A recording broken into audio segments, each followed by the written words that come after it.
Et on va rester au Brésil pour parler de ce scandale de viande avariée. Bonjour Christophe Dansette. Bonjour. Scandale qui a éclaté il y a 3 jours maintenant. Hein. Oui, il a été dévoilé vendredi dernier après le démantèlement d'un vaste réseau. Le principe de ce réseau était simple.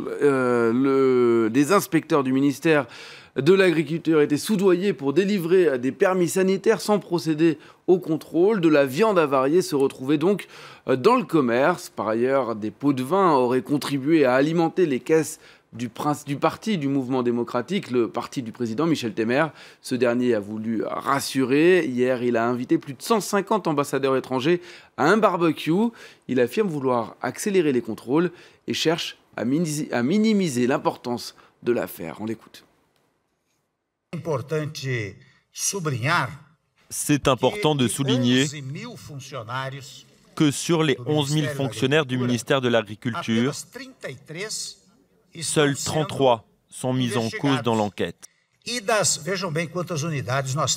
Il faut également répéter que sur les 4 837 unités soumises à l'inspection générale, seuls 21 sont peut-être impliqués dans ces irrégularités.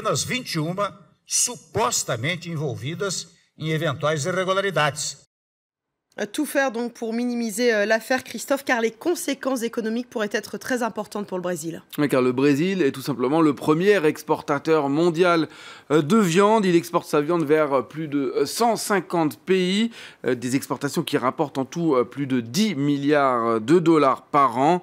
Le Brésil se serait donc bien passé de ce scandale quand on sait que le pays traverse la pire crise économique de son histoire, selon l'aveu même du ministre de l'économie du pays, un recul du PIB de 3,6% encore en 2016, plus de 7%. Vous le voyez, en 2 ans, c'est plus que lors de la récession des années 30 et l'agriculture est particulièrement touchée. Et on s'en doute, bien sûr, ce scandale donc, pourrait nuire à la réputation de ce pays. Hein. Oui, sur Twitter, l'ambassadeur de l'Union européenne au Brésil a demandé des explications urgentes au ministère de l'Agriculture car l'Europe s'inquiète.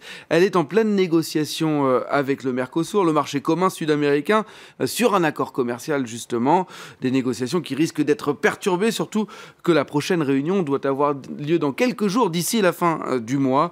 Une réputation ternie d'autant plus que le pays a déjà connu d'autres scandales d'ampleur, des scandales de corruption.